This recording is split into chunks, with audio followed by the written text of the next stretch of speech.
to start this while Kel's drinking. Yeah, so I don't. Wow, she's a musician as well. Thanks for tuning in to Crafts and Coffee. I'm Kris. I'm Kel. And we're back. We're back for a not a whip and chat because we're not working on anything. We are just talking. It's a chat and chat. It's a chat, yeah. It's a chat fest. You can work on whatever you want to. Yes, please feel free because there's not a lot to look at. You don't have to look up at your camera, at your screen. Or unless we tell you TV. We're going to put something up. Yeah, this is what you get today, y'all. So I have a very interesting question for everyone. Ooh. Because so many of us are in our elder years, no, not elder years, but you know, middle age. Do you find yourself going back to childhood likes? Like your favorite things in childhood? Yeah, kind of like a regression. Like you're going back to the things that you used to love for comfort. Like I find myself loving like strawberry shortcake. I'm loving rainbows. Like when I was driving out here, it's raining at my house, but not at Kel's house. So that middle point where it meets, you know, where it's raining and then not, like within 2 minutes, there's this huge, beautiful, full rainbow. Mm-hmm. And rainbows always remind me of being a kid. And I had this purple bike with a rainbow seat. Oh. And that always makes me think of that bike and like the happiness it brought me. Like I got it for Christmas one year. And I was just like, I love that bike. And actually I have a picture of it. And if I can find it, I'm going to put it up here. But do you like find yourself doing that? Because I know like with the internet, like I follow this 80s and 90s page and they're always putting stuff up that I'm like, oh my God, I forgot about that when I was a kid. Yes. You know, oh, I love that when I was a kid. You know, oh, I want to get that. I literally had to talk myself out of buying old like strawberry shortcake dolls. Really? I'm like, bitch, what are you gonna do with those?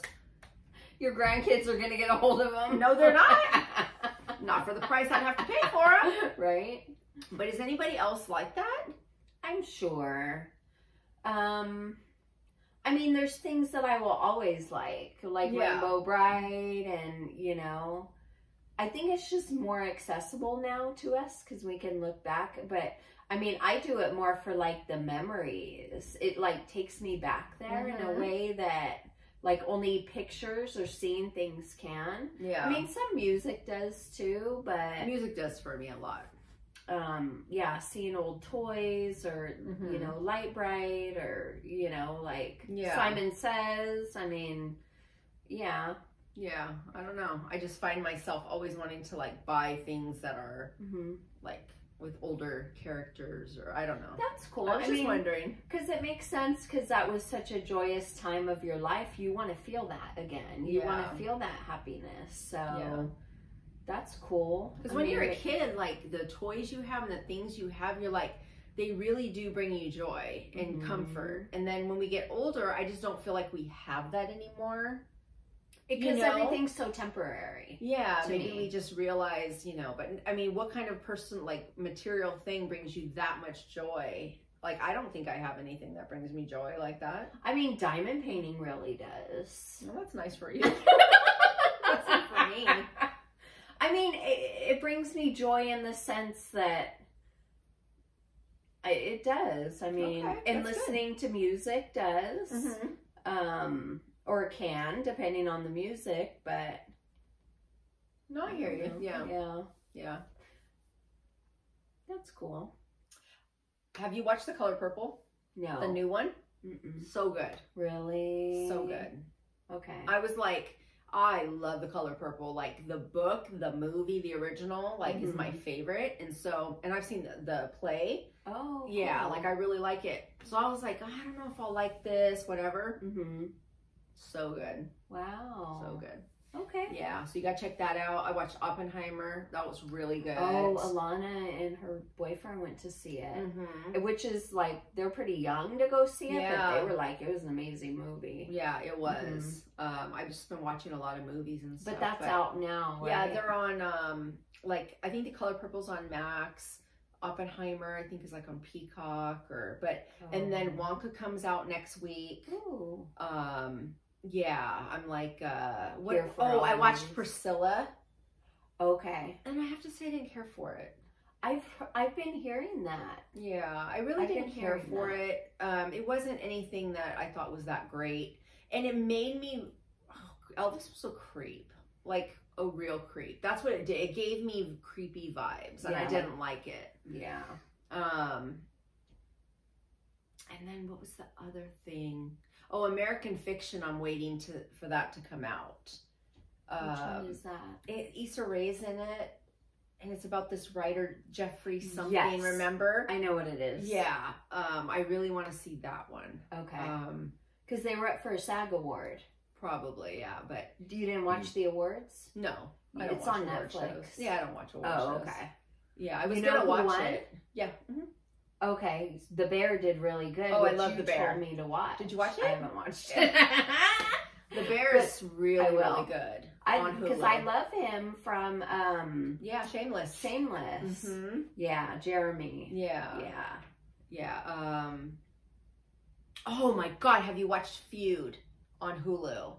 Capote versus the Swans? No. Oh, it's really good.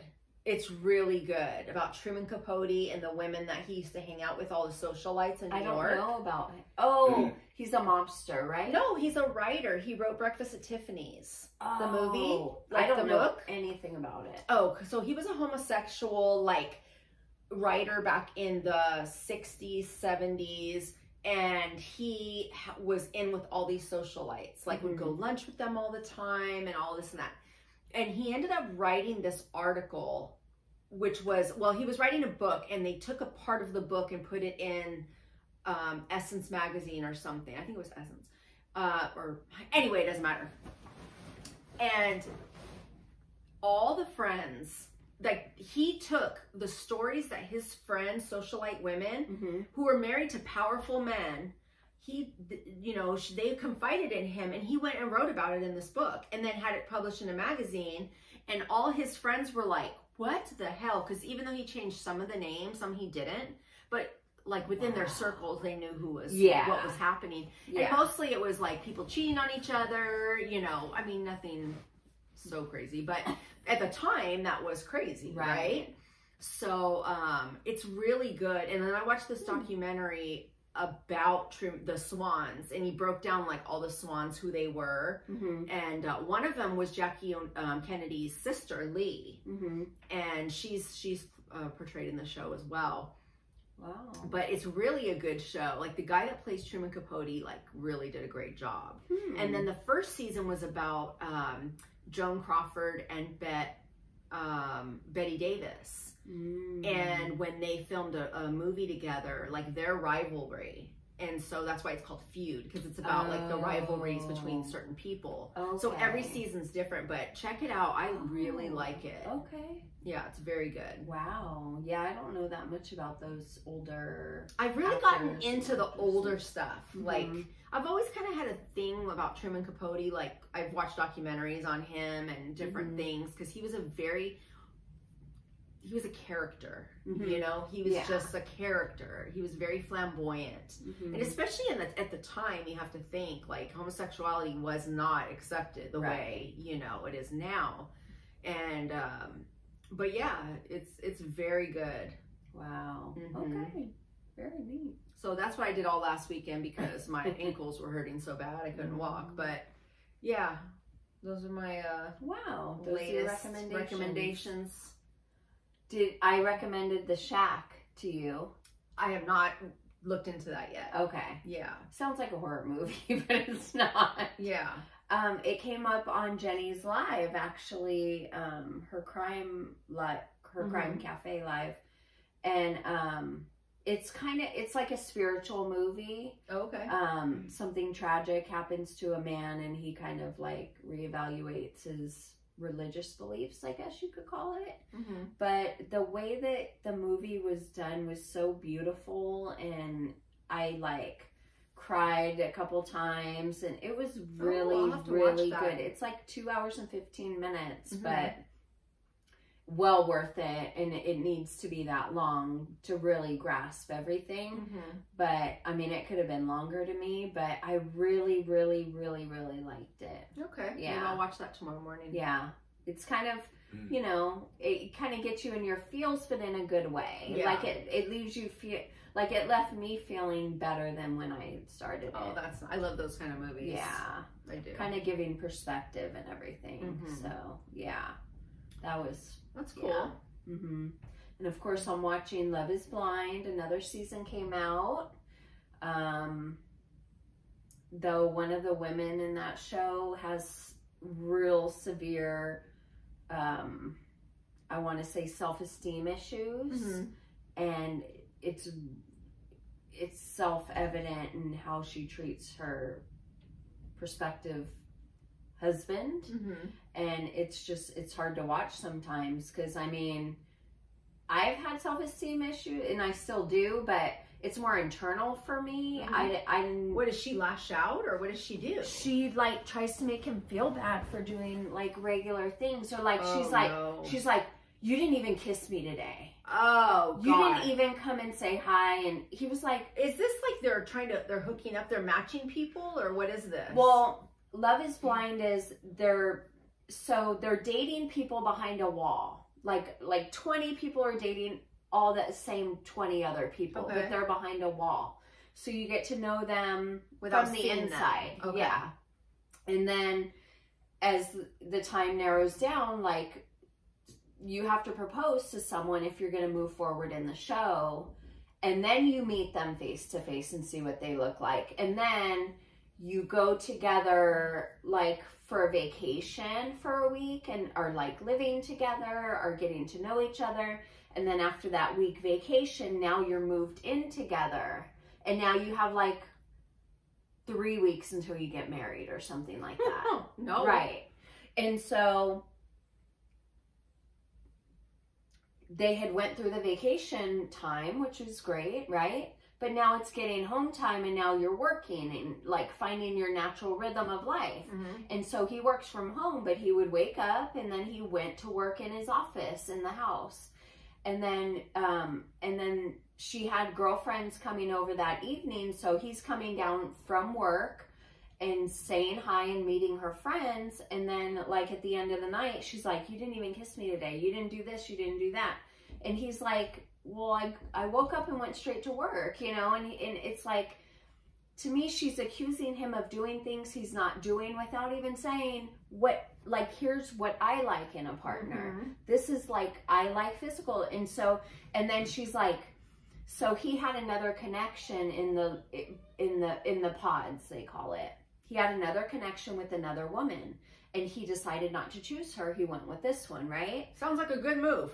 Well, right? Well, this other woman was like, oh, you messed up. You messed up. When you see me, you're going to know how much you messed up, right? So he saw a picture or found her social media of what this other woman looks like, and she is beautiful. I mean, she's beautiful. And so this other woman, of course, knows what she looks like because she was in the pods with her. So now anytime he doesn't do exactly what she wants, she goes, this is about her, hon, and you've seen her. And it's like, it's pretty disgusting because they're 2 weeks in and he's dealing with this now. Oh no. And she has like zero self-esteem, and he goes, I told you I love you. I told, like, how many, you know, he's like, how many times do you need to hear it? Like, so when she's like that, I'm just like, get me out of, like, I'd be like, get me out. So they're still continuing? At this point, they're still talking and going through the motions. They're still living together. Yeah. Yeah, but then he can be like, I'm out. He doesn't have to marry her. Yeah. They get, well, I mean, for show purposes, they're supposed to go up to the altar and say whether they want to get married. Okay. But there have been some people that have been like, I'm out, I'm leaving early. You know, I'm not doing all that. You know, which I think I'm a few episodes behind, so people out there probably know more if they're watching more than me. But she's hard to watch because I'm like, I get like needing more from your partner, but then say that. Don't be like, you didn't even kiss me today. You didn't even hug me. I need, you know, it's like there's a way to come across and say, to ask someone for what you need. Especially when you only have been talking to that person or know that person for a couple weeks. Right. You're going to bitch them out already? I think it's like maybe 5 to 7 days in the pods, and then, you know, yeah, so maybe 3 weeks in. You gotta run. It's just hard to watch, and he you know, he did leave that night because I guess he has his apartment nearby or whatever. But then it's like, I don't know. I get it, but then I'm like, there's a better way of talking to someone. Yeah, definitely. And asking for what you need, you know. But here I am, the divorced lady. No, but that irks me, just describing the way she is with him, because nobody deserves to be talked to or treated like that. Yeah. And if you barely are learning somebody and, you know, you don't even know this person, why couldn't she went up to him and hugged him and kissed him like, oh, I missed you, I didn't kiss you today. That would have went over a lot better. Like she was waiting for him. Yeah. Then how about she go to him and be like, I needed a kiss or something, and get a kiss, you know? Right. That's just, that's so off-putting. I have a thing about, and I probably because when I was younger and married, I was always accused of being a bitch, you know? Anytime I spoke up or said what I wanted, I was a bitch, you know? And I hate when women nag men. I really do. Too. Like, I feel like if you have to nag him, like, are you his mom? Right. And I get we all need certain things or want somebody to do something, but that's a person and you don't need to treat him like a child. And it's just not okay. And I have it just goes through me when I hear women that are naggy or bitchy. Like, because they give us a bad name. They do. When we do actually speak up for ourselves or we do, you know, stand our ground on something, well, then we must be a bitch. Right. Yeah. Or a nag. Like I never wanted to be called a nag. I never did. But you know what? Sometimes it's just all about the way you do it. And see, a lot of my response is if I ask someone to do something, I usually want it done within a relative short period of time.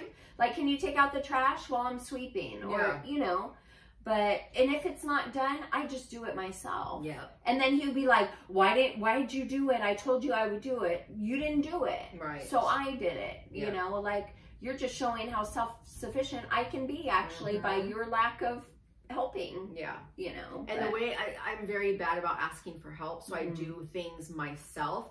But if you see me doing something, loading the car, carrying in things, don't ask me if I need help. Get your ass up and help me. Right. You know, like, it's just what you should do. And we were raised that way. I hate being asked, oh, do you want me to do... No, I want you to sit there while I do it all and you watch me. That's what I want. Yes.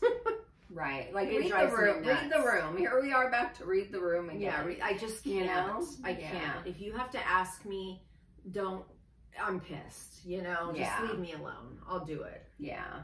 So. And two, like, because it isn't easy to ask for help. When I ask for help, I expect it right away. Because you don't ask all the time. No. Right. So it's like, I get people who are needy and are asking people for shit all the time. I don't want to say needy, but, you know, that it's a regular pattern of theirs. Yeah. But if I ask, it's like, oh, okay, well. Yeah. It's the least you can do, kind of, you know? I've decided around the house or, I need to be in a cocoon because I can't deal with other people and the way they do things. Like, honestly, I need to just be to myself in a cocoon. Yeah. It drives me nuts watching different couples and the way they do things. Like the way they interact? Yeah. Like, if I see a woman that's always, like, telling her husband what to do, you know, like, oh, do this. Can you do this? Do this, do this, do this. And she's not really doing anything, but she's asking him to do it all. I don't know. It just, and men drive me nuts, too, the way they kind of are, you know. I won't even go there. Relationship dynamics. It's hard for me. It's really hard for me, I think, because I've been through the relationships I've been through that have been really hard, that I just, no, I'm good. Yeah. I am so good. Yeah, you'd rather just not see it at all. Oh, yeah. I don't like seeing it. Even like my daughter and her husband live with me, and sometimes their dynamics, I'm like, I'm going to my room, you know? Like, I don't want to get involved. I don't like certain things, and I like, because I've already been through it all, I kind of have a different perspective. Yeah. And so sometimes I'm like, you're like, yeah, I and it goes both ways, her to him and him to her. Sometimes right. I'm like, you know, yeah, I'll just be over here. Yeah. Send the baby in my room. And we'll be in the room. Yeah. So it's just, I don't know. It's just how I am now. I don't, nah. And back in the day, what do you think would have been different? Do you think you would have been like, oh, you shouldn't talk to him or her like that? Or yeah, I had a lot more opinions, and I had a lot more like, because when you're growing up with your friends and, you know, you're all in relationships and you're talking about, you know, he did this and he pissed me off and then I did this, and, you know, you're all in it, and now I'm like, cool. I mean, not with my friends, like I'll, you know, of course, engage and all that, but sometimes with certain people, I'm kind of like, well, I think we know what our place is now too. Yeah. It's like, unless someone is asking for help, we really shouldn't just offer someone our opinion or advice. Right.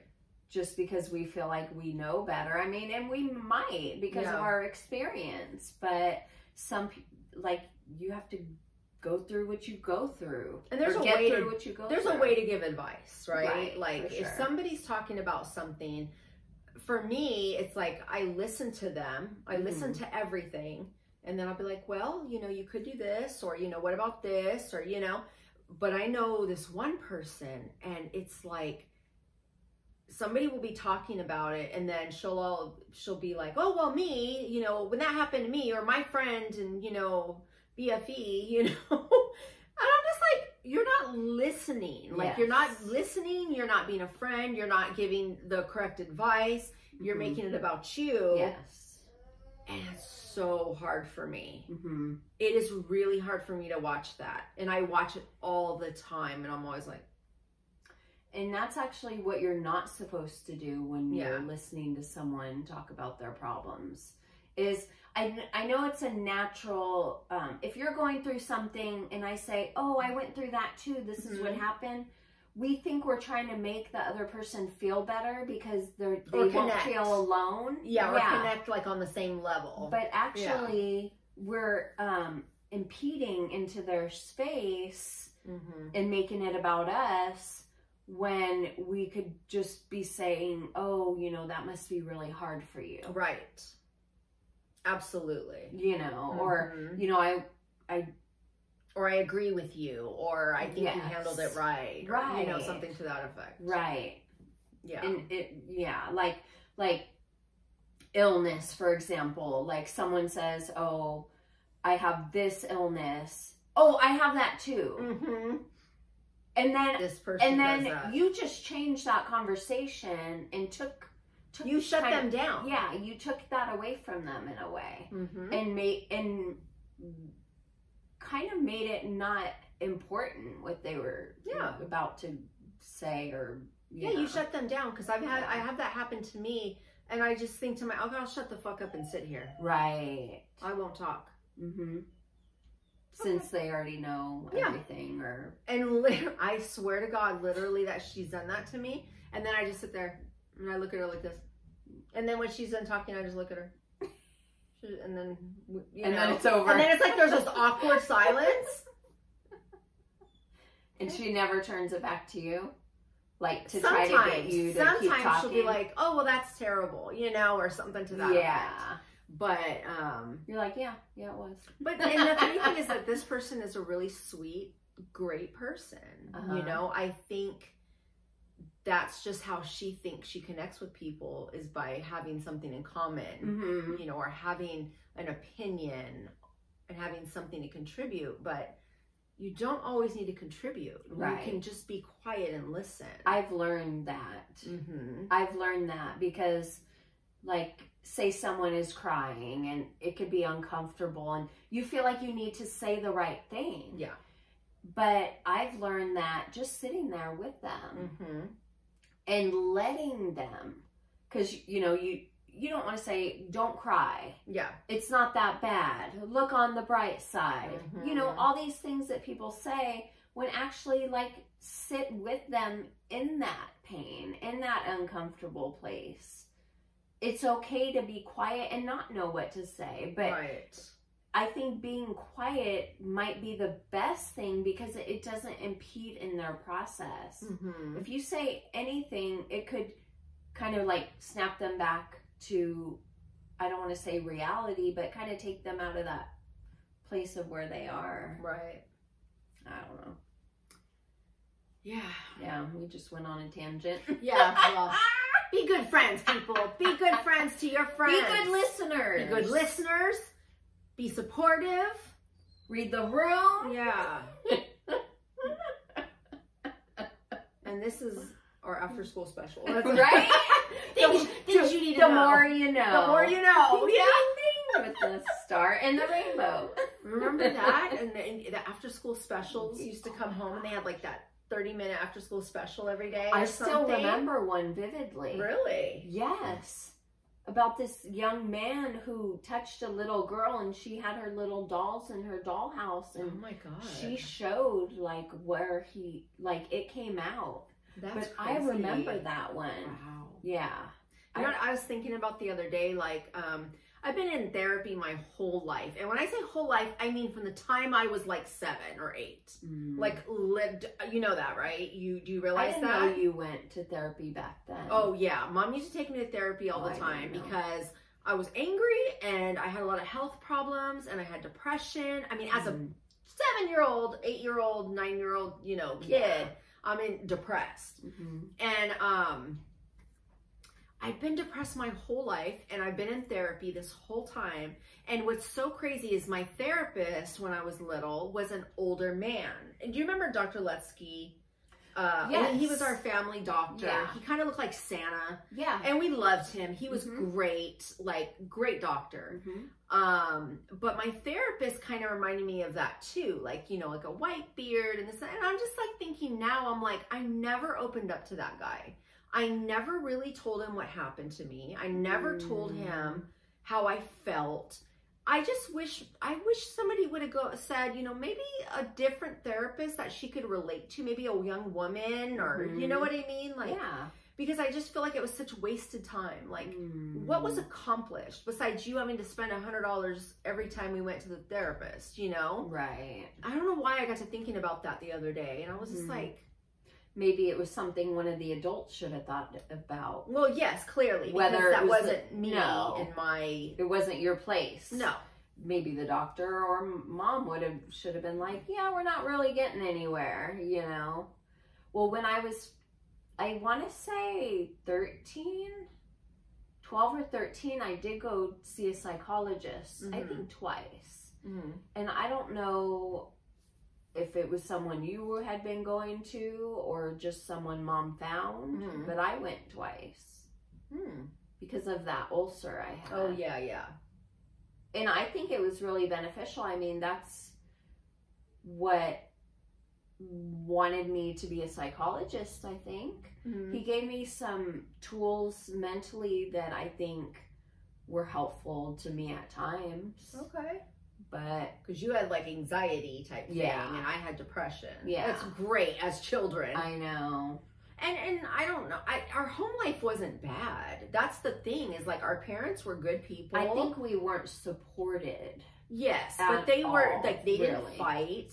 Right. Our parents were good people, hardworking, made dinner. We had family dinner every night. Yeah. We talked, we laughed, but yeah, I think there wasn't that space to allow us to be ourselves and be ourselves. Yeah, I never felt like I could be myself or that anyone really cared what I had to say. Right. Ever.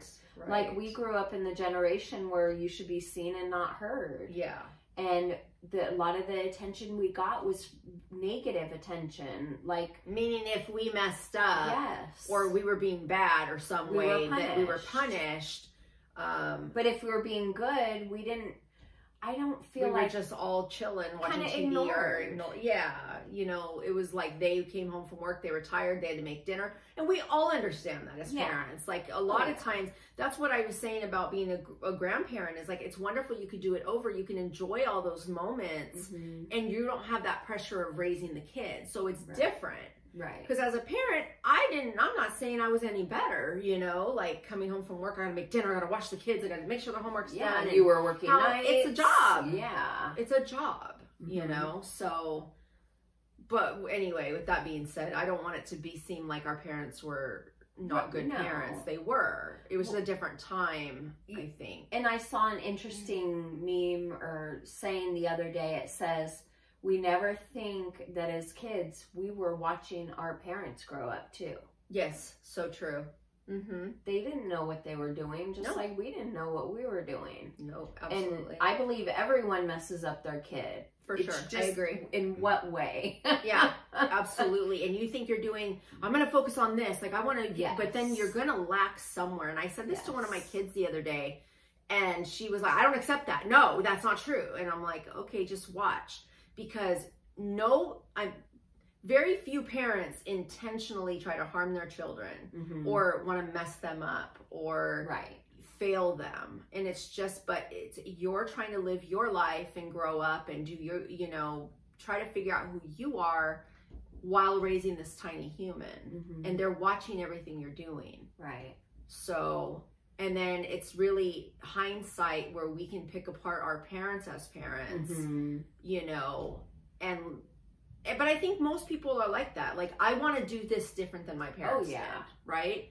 But then there's going to be some other way you're lacking. So it's like a cycle. Like everybody's going to pick, you know, your kid is going to pick what they didn't like about you and fix it in their kid, but then their kid's going to go, well, I didn't like this about my mom, I'm going to do this different. Every generation. So hopefully down the line, hopefully there's this perfect specimen that, you know, we can all go, well, that was a team effort there. You know? It just took a few generations. Absolutely. Or yeah, you go like 160, like, you know, we had a lot of chores as kids. We were expected to contribute to the household, which is great. I mean, looking back, it taught us what needed to be done.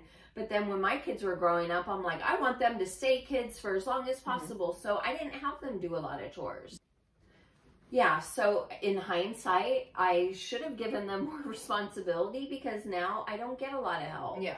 I mean, my daughter does great and like she'll just clean the whole kitchen, but my son, I have to ask him every week to do the recycling. And dude, the schedule does not change. I told him, put it in your phone. You're 23. Yeah.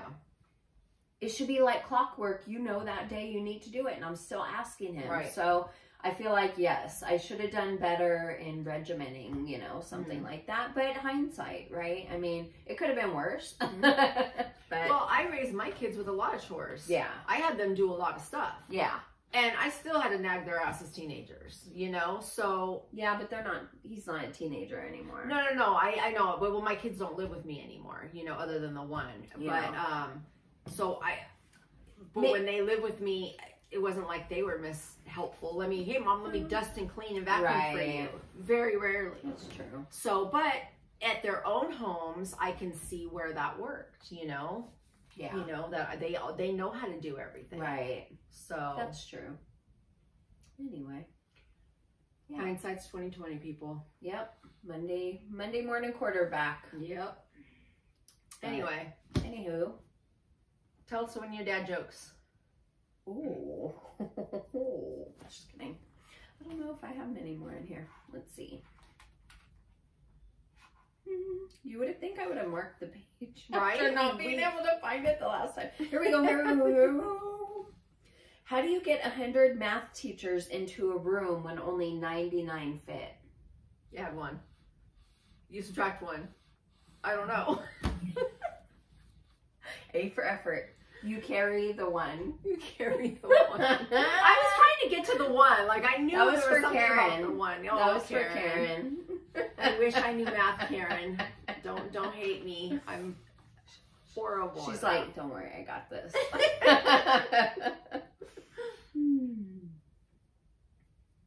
How do you have a party in space?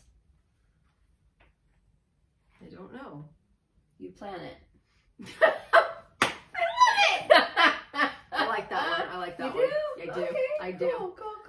That was a knee slapper Oh, if I love ever them. did hear that. I love them. They're my favorite. All right, guys. Well, Thanks for hanging out with thanks us. for just listening and us rambling on about our thoughts. And yeah, hopefully you'll leave a comment or two about your opinion on these matters. yeah, are you a bitch and a nag? Or are you a complete doormat and pushover? One of us is one and one of us is the other. No. I think you know. No. Okay, guys. Thanks for watching. Bye, crafters. Bye.